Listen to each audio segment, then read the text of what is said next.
Majority है, फिर भी 5 साल के बाद छोड़ के आना पड़ेगा।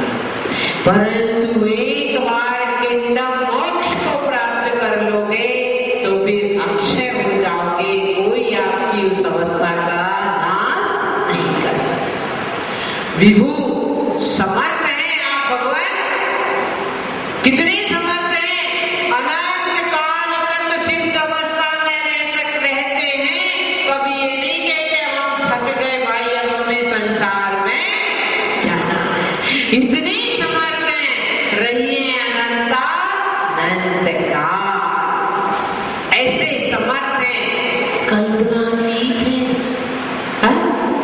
आपके गुण जो है कोई सोच नहीं सकता, हमें आगम ने बता दिया है, वही हम चिंतन कर रहे हैं। परंतु कोई आपका गुणों का, आपकी शुद्ध अवस्था को लिखना चाहे तो लिख सकता है? नहीं। आचार्य भगवत ही नहीं लिख पा रहे हैं, हम और आप क्या तो कल्पना से परे है। आप गुण कितने हैं? असंख्य, गिन नहीं सकती, गिनती खत्म हो जाती है, काउंटलेस है, आप गिन नहीं सकते।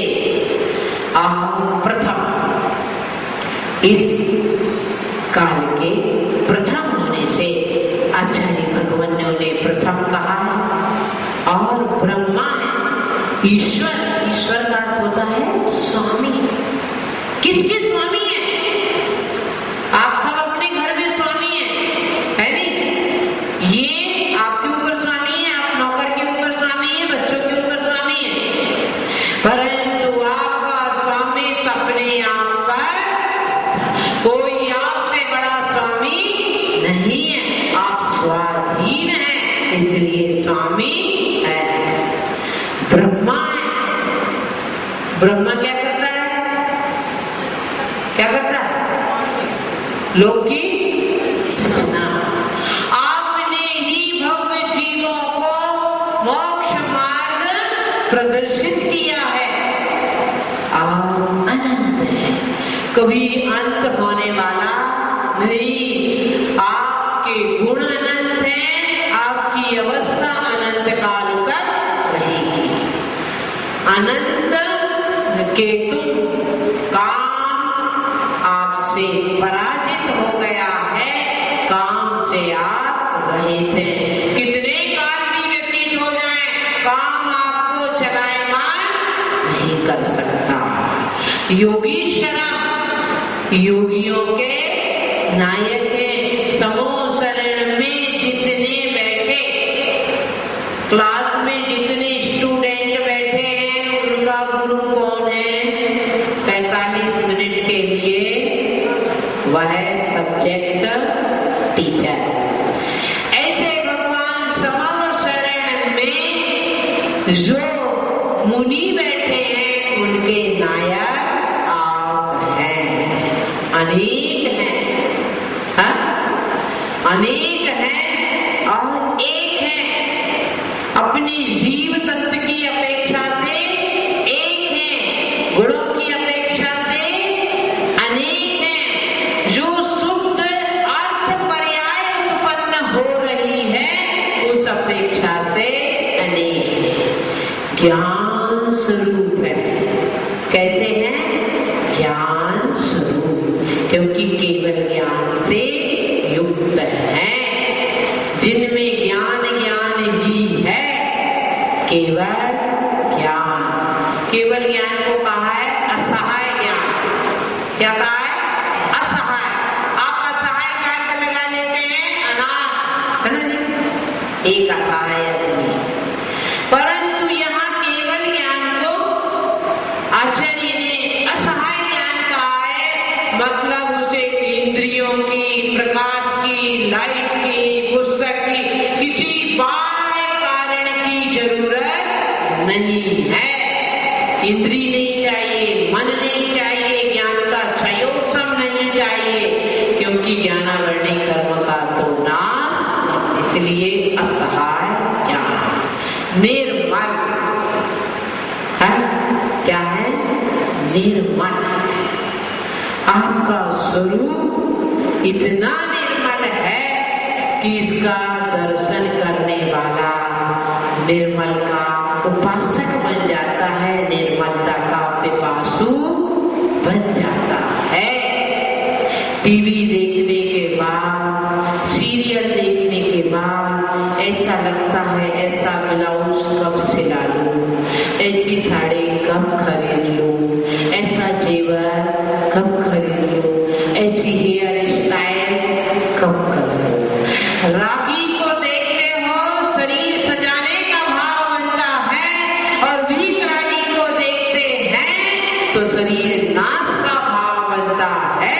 उस परम अवस्था को प्राप्त करने का भाव बनता है। यही रूप से क्योंकि घड़ी चल रही है और मेरे को रुकना, दो में से कोई एक चल सकता है। जब ये चलती तो हमें रुक जाना पड़ता है। लिखिए भावार्थ। हे भगवान, हे त्रिलोकीनाथ, संसार के संत पुरुष आपको ही व्यय रहित, अविनाशी, ऐश्वर्य से सुशोभित, विभू, ऐश्वर्य से विभो सुभूषित, सुशोभित, सुधारे, ऐश्वर्य से सुशोभित, विभू,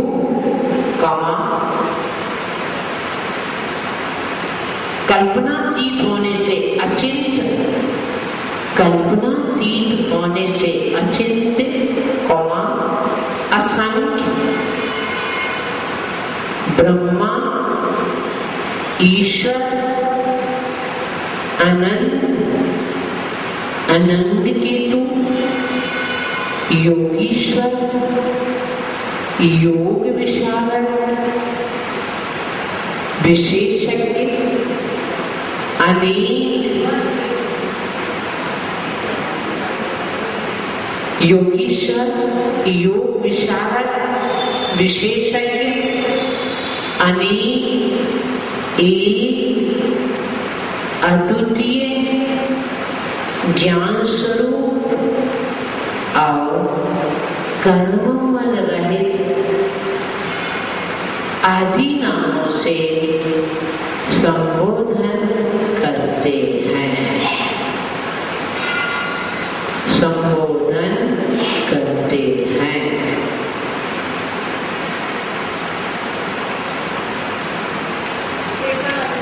एक बार ठीक है। हे भगवान, संसार के संत पुरुष आपको ही व्यय रहित, अविनाशी, ऐश्वर्य से सुशोभित, विभू, कल्पना से परे होने से अचिंत, असंख्य, ब्रह्मा, ईश्वर, अनंत, अनंकेतु, योगीश्वर, योग विशारद, विशेषक, अनेक, एक, अद्वितीय, ज्ञान स्वरूप और कर्म मल रहित यानी कि निर्मल आदि नामों से संबोधन करते हैं। रुद्धि लिखिए।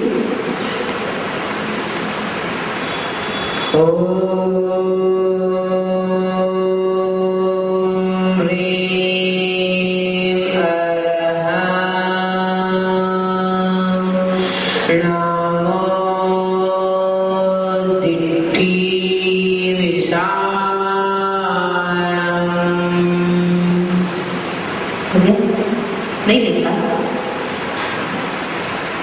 लिखना है। नमो की बात है, नमो की बात